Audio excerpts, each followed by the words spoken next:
one with the green letters.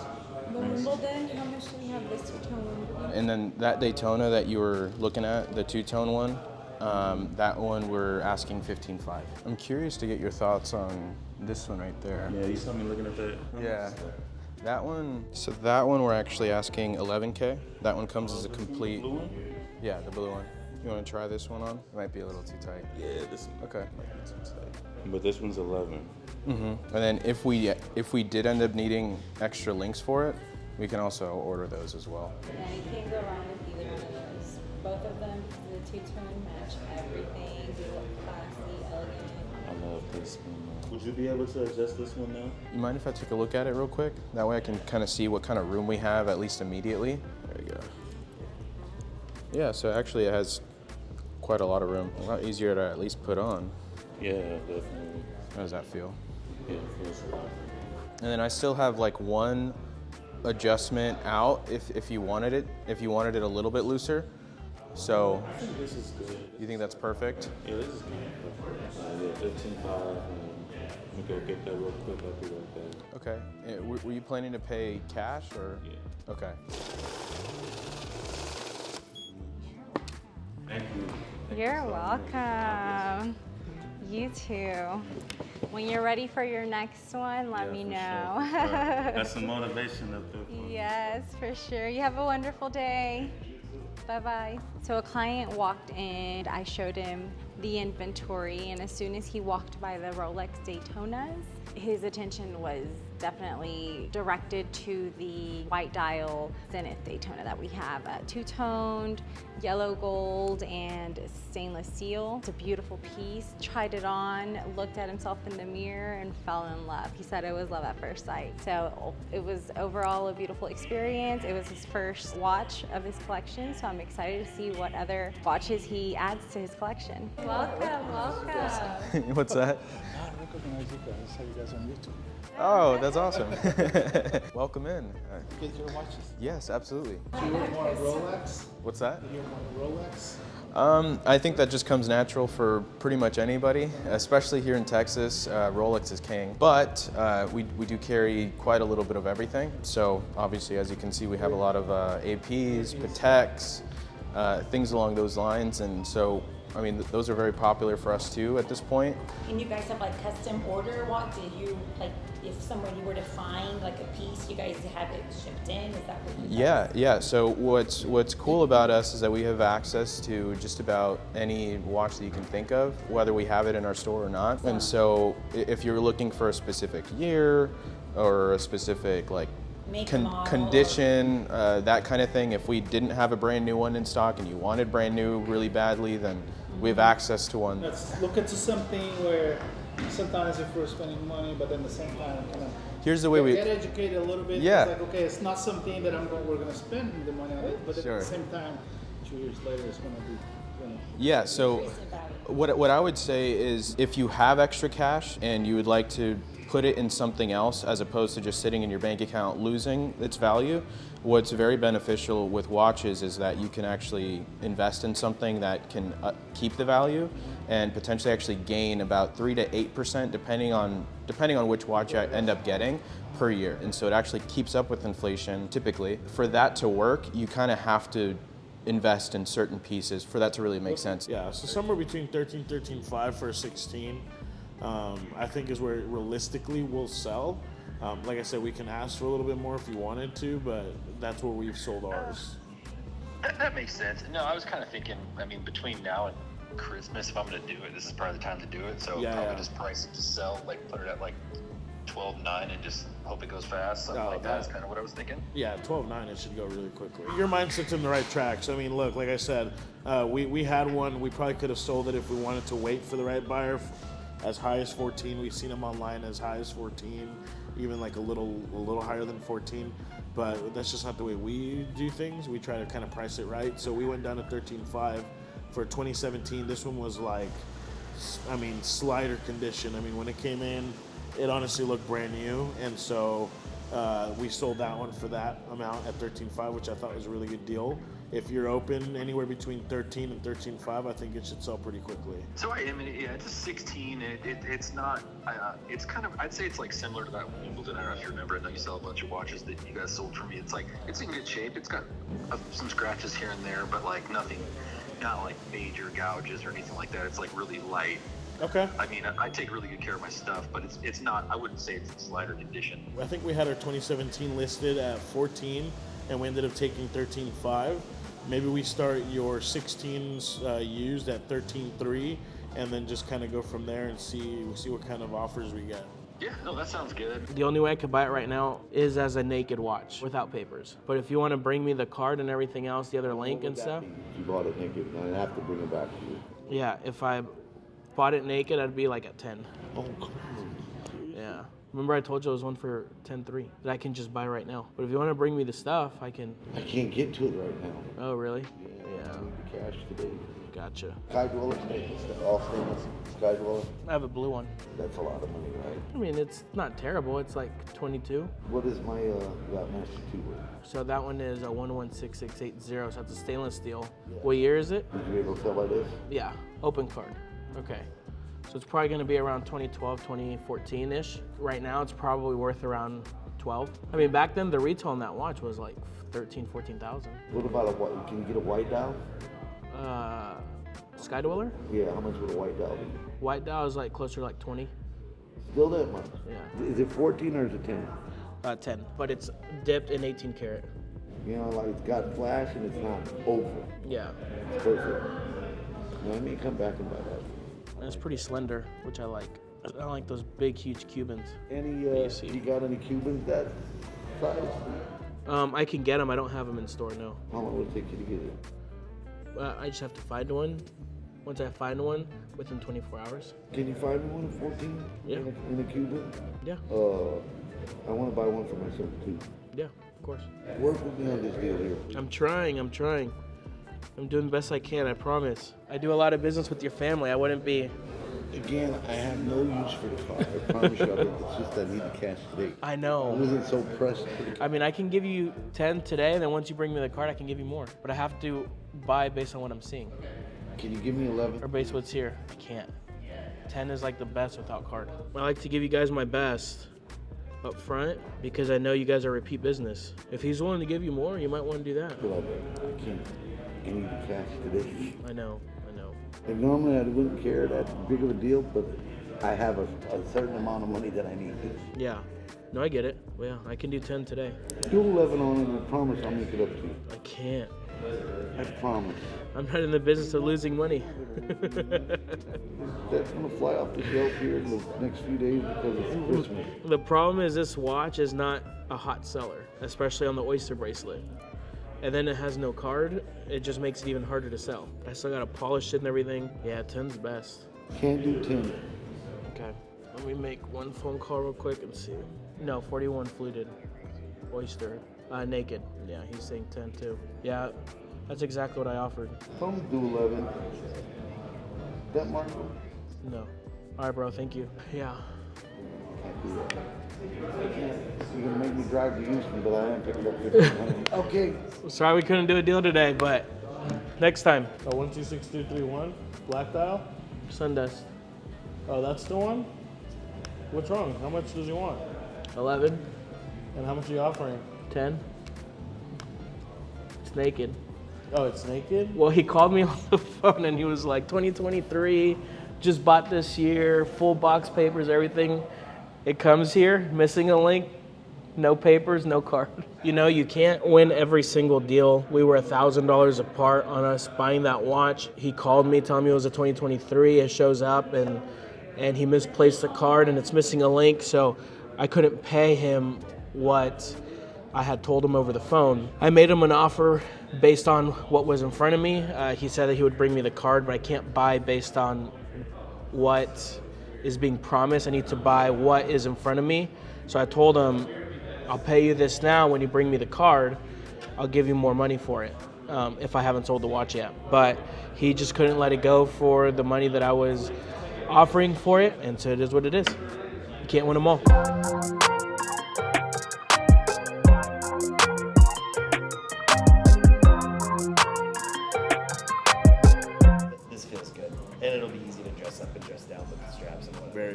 That on a white rubber bee looks super good. Yeah. Orange rubber bee looks super sick. Black rubber bee, obviously. Is it a pretty easy switch? So literally all you do, it's easy, but it's a little cumbersome. So this is all you do. Yeah, it looks like there's just one little... It's time consuming because there's a few screws you got to go through. Once you know what you're doing, it's super easy. So there's a tiny screw here. It's a set screw. You just remove that with a tiny little screwdriver. And then all you do is push, then this pin comes out and that lets you remove this. Here, you just remove your set screw for the sizing. That removes the deployment. Once you're done with that, same concept as this here. You just remove that tiny screw right there. And that'll slide the pin out? That tiny screw, and then, yeah, you just slide the pin out. Oh, well, that's way easier than even, like, switching it with, like, my Rolex. Or it was so much more cumbersome with, like, the Yachtmaster. Yeah, the only thing is you just want to make sure you use a nice screwdriver. I've got little guys like that. Cool, yeah. So then, yeah, you should be good. Yeah, it's not terribly hard. It's just... I think the main thing is that they're tiny little screws. That's all. Yeah. So I always do it inside. I always try to do it inside of one of these. Be patient with it. So actually, I'm gonna give you one of these boxes. Dude, if you I'll would, give that'd you. be Yeah, sweet. I'm gonna give you one of these boxes, and then you can use the lid. That way, the screws don't go flying. But yeah, this will be my good luck charm for the weekend. I've got another friend in Ohio. It's actually, so you did a skydweller deal with my buddy in Ohio. Yeah. So his boss, that's my same level, has a relationship with the Rolex AD that's like in his hometown, and he's bought, I don't know, 3-4 at retail. So he's just said like, I want this, date just on a Jubilee or whatever whenever it comes in. And the lady called Guillermo yesterday and was like, hey, I've got it. And then she looked and the reference was totally wrong. Oh, no way. So he was like, I was gonna buy a watch today. The only thing on this one is, so when you got your power reserve indicator, so you see how the needle's like all the way there? Mm-hmm. You want it to be up here. So right now you know that there's hardly any energy on it. So you'll unscrew it and you can wind it. And the more you wind it, the more you'll see that needle go out. You That's see that? cool. Yeah, I've never had a watch that had the power indicator So on it's it. super nice to know, especially like if you're not wearing this every day because you have your presidential. At least you can, like, if you have it on, if you have it in your case or whatever, you can look at it and know where the power reserve is. That way you're not having to reset all the time. The little pusher, what you do is you go to Patek's website. Okay. It's the easiest way. I mean, there's other ways to do it, but Patek has a thing. So you go to Patek, you go to this model, 5712, and at the if you scroll down at the bottom, there's a moon phase calculator. Okay. And so what you'll do is you'll type in the date that it is, and then it'll tell you how it's supposed to look on the dial. Okay, cool. And so what you'll do is, the way that I like to do it is I like to push it until the moon is like, where visually to me it looks like it's in the middle. And then from there, you get 28 clicks. 28 clicks makes a full rotation. Okay. Because the moon phases out in 28 days. Put it in the middle, and then once you have it in the middle, then you can click as many times as you need to make it look like the picture on Patek's website. All right. Awesome. Thank you, man. I appreciate it. Yes, sir. Thank you. So congratulations and shout out to Lance. He's a good friend and a neighbor. He's literally the first customer who ever bought a AP from me, and from there it went off from there. The first time I remember grabbing this AP, I had just started in my watch journey as a dealer and wholesaler. I had been doing a ton of Rolex, but just never had done an AP. One day he calls me and says, hey, I want to get my first luxury watch. What do you recommend? And he said he wanted something that was not a Rolex, something that was out there. And so at the time, the watch that was just destroying the market and showing a good trend of going up was the 26331 in blue, which was the AP chronograph. This one was before the exhibition case backs, but that watch used to be like this killer watch that somehow at one point people just didn't want. And I remember we bought and sourced him that watch for $71,000. That watch ended up going up as high as like $200,000 on the market. He killed it when he sold it back to me. I paid him a bunch of money, sold it to another client who traded in some other watches. Anyways, he did really well on that watch. And now he's always traded watches. He just ended up buying a 5905 and then did really well on that. And then he's trading that 5905 in for this 5712R. So Lance, I'm excited for you. I think this is the one. It looked beautiful on your wrist, and honestly, it's one of my favorite references, and I can't think of anybody else more deserving to have that watch. Congrats, brother.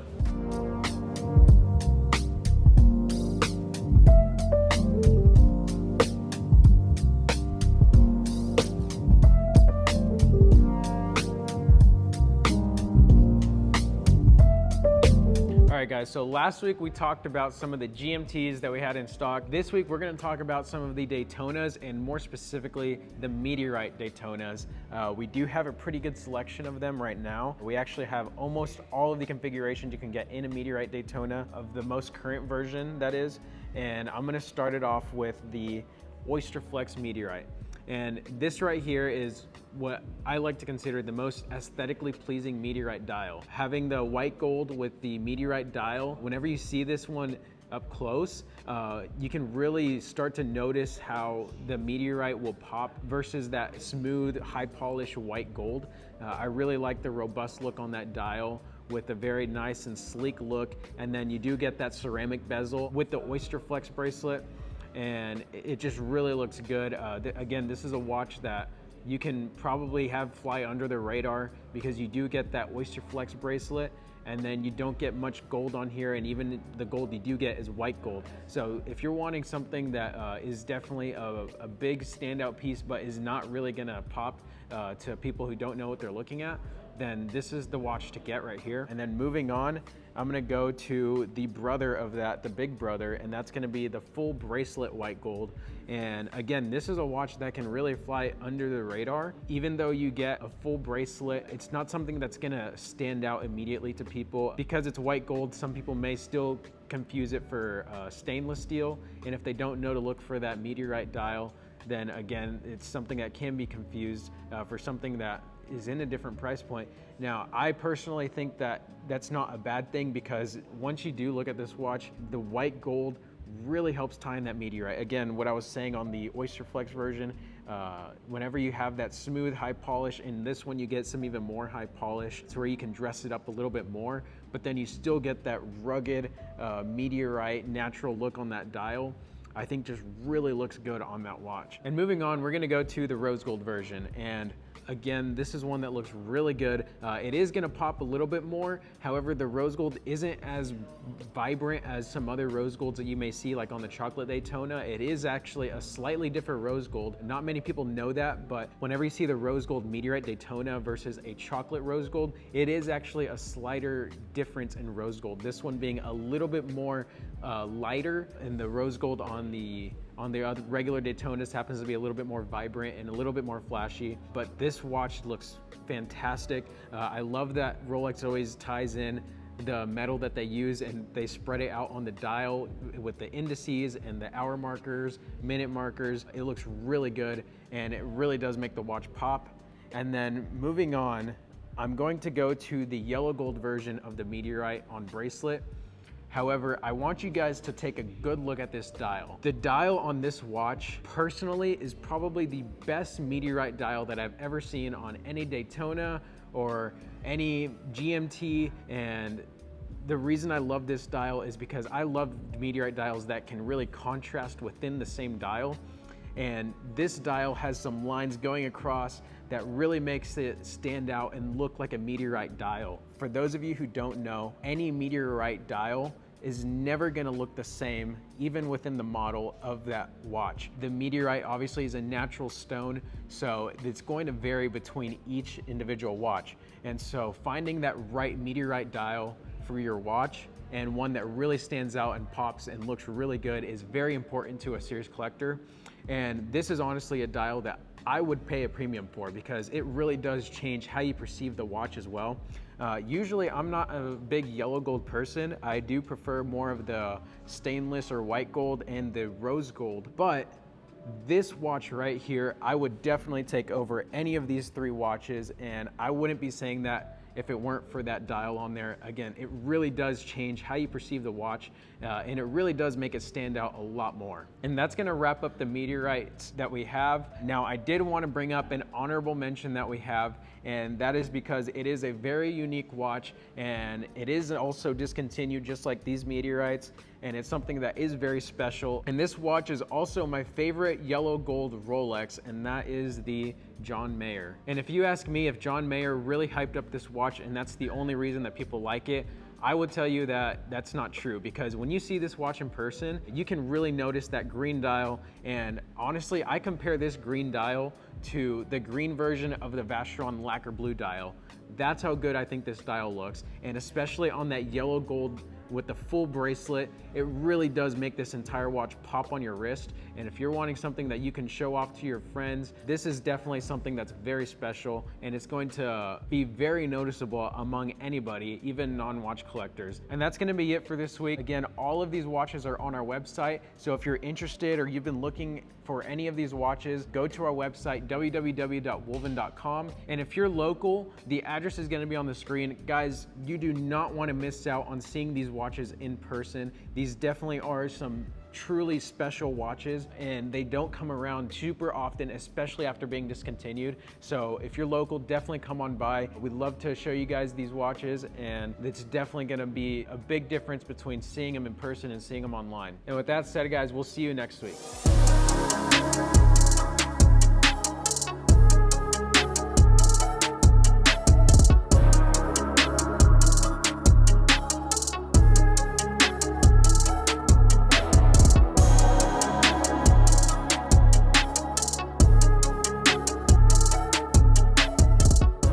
For the bigger guys, they kind of tend to go more towards like either the GMT, Sky Dweller, or like even some of the deep sea that kind of looks like a Submariner. Right. That's what people tend to like if they're a bigger guy. But if you're kind of like me and like the smaller size, that's typically my wheelhouse. Well, right now it's a totally different story, but this is a boy watch right there. Yeah. That's sick, dude. This is a limited 1 of 50 Bubba Watson. Oh my gosh. Ceramic. That's sick. Would you consider that a skeleton since you can see like right through it? Yeah, or? no, absolutely. They do a lot of skeletonized movements. This one specifically, they did it for Bubba Watson. He's the golfer. Golfer, yeah. And so, so it has a tourbillon in it. And so what that specific tourbillon does or allows is that whenever you swing in golf, it doesn't mess up with the movement at all. It actually counters the inertia that it takes to do the golf swing. It's kind of like owning a McLaren. They just kind of took the car industry by storm, and now everybody loves them. Kind of the same thing with Richard Mille. They don't have a lot of years behind them. And so yeah, 20 years. 20 years. But yeah, I mean, Patek and Vacheron and all those other brands, they've been around for about, I mean, a couple hundred years. I think one of my favorites is the Royal Oak. Like, I love how those work. Yeah, Royal Oak is just super iconic, to be honest. Yeah, it really is. It's kind of crazy at this point what you can actually fit into a Royal Oak case, because you get a perpetual calendar, it has a weekly calendar indicator, has a leap year calendar indicator. It has, I mean, just about everything. What does that one run? Are those like 50? So, no, specifically this one, that one's ultra complicated and it's a precious metal and it's kind of limited. So that one's actually about $250,000. Really? Close to it, yeah. No way. Yeah, this one specifically because okay, they don't. Because yeah. It has all the. Yeah.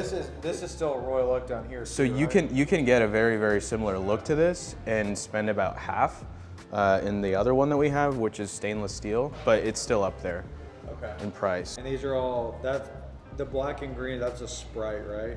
Correct. That one's a new model that came out last year. It was kind of mixed emotions on that one because people didn't really like that it's on the other side, but then some people like it because it's kind of a conversation starter. And so it's like some people might ask like, you know, why are you wearing it on the wrong wrist? And I'm like, no, I'm actually wearing it on my usual wrist. It's just backwards. Interesting. It's also more comfortable, dare I say, just because the crown is, you're not having to deal with it. Digging in you, yeah, at all. So it's pretty cool. Is this a rare? Because what kind of dial is that? So that's actually a meteorite dial. Okay. So real meteorite. Historically, there was a Gibeon meteorite that crashed on the Earth, and so Rolex has possession of like their portion of it, and so they only have a limited supply, and so they put it specifically. So this is white gold. So they only put it really on their precious metals. So all these are meteorite as well. Okay. Yellow gold, rose gold, white gold. What is that yellow gold on? That one I believe is right under 100. I have also a no date sub, so if you don't really care about the date, then those typically. So there's a couple. These are more the modern ones. So like if you wanted a modern one, I can get one for about 14.5, 2023 brand new. What are the biggest? Because that's a sub. So like these are the same. I mean, they look very, very similar. This is the Submariner. These are the GMTs up there, and then this is like the only one.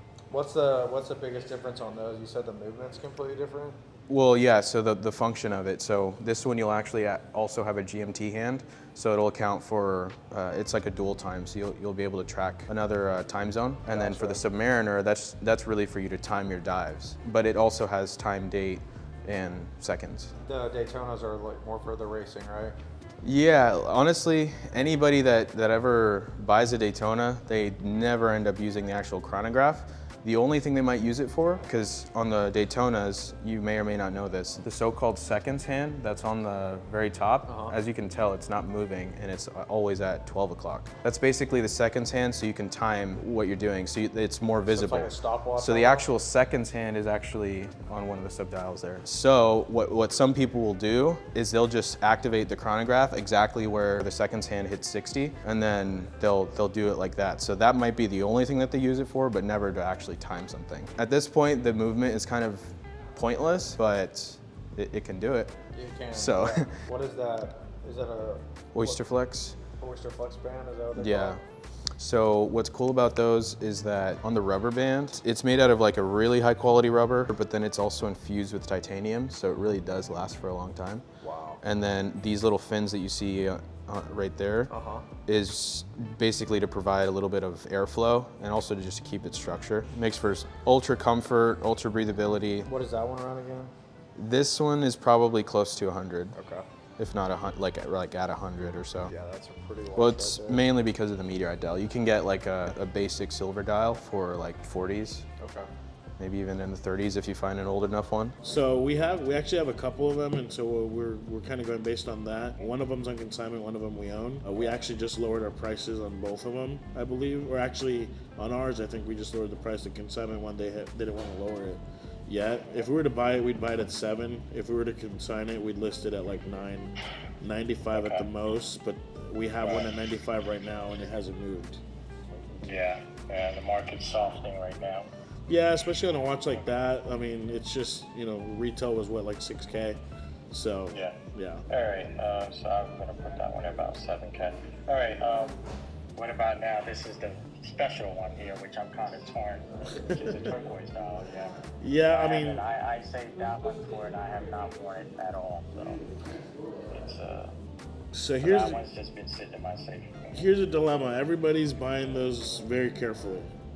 Yeah, I know.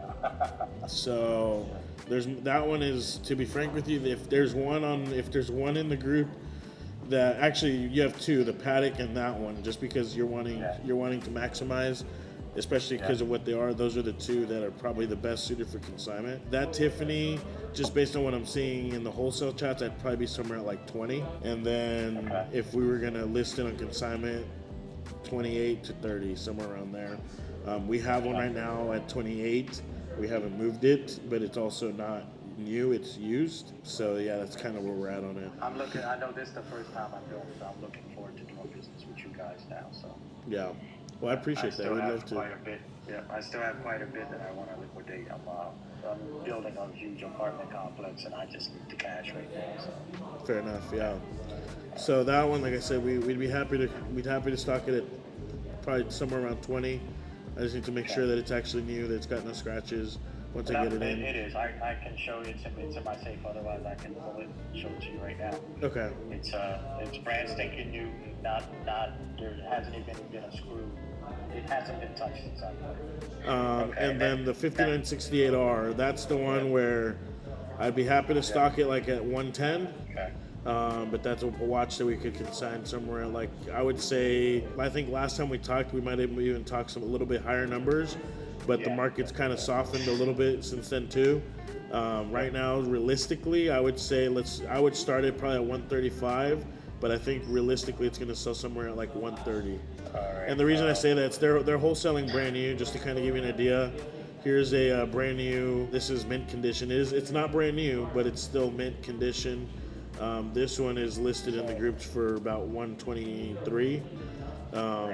So, let's say brand new a little bit more. If it's not moving, then you and I can have a discussion in maybe a week or two from now and then lower it to, let's say 133, see if there's any bites. I think it'll realistically sell at 130. I think that's a really good price compared to all the comps I'm seeing. And then you would net about 126 out the door. Okay. So the 140 that you have that listed at 140, or somebody another? No. This is a few other companies. They have a few in like the high 30s and then the low 40s. And it hasn't moved, because like I said, mine is new, so I rather You know, I don't know if these are moved. These are just listings online. So what I'm doing is I'm seeing what the listings are online, and I'm seeing what the listings are in the dealer chats, and I'm kind of I'm doing a little bit of some expertise math in my head of what I think is where it's going to actually land, just based on my experience. Some of that's just calculating, you know, how long it's going to take, what they're realistically moving for. Okay, it's 3:30 now. I was thinking if you do a label, would you get it tomorrow? But I don't want to push it. I would say. I mean, I would. I don't know where you're located. I could send you the consignment stuff. I'm in Atlanta. I'm in Atlanta, Georgia. Yeah, I mean, I could send you the consignment stuff now. You can review it. No pressure. I mean, I could send the label and everything now, and if you get it out, great. If not, the same label will work for tomorrow. I know we spoke and you said you did have insurance that covers it, but I mean, I can fly it out there Saturday if you guys are open Saturday.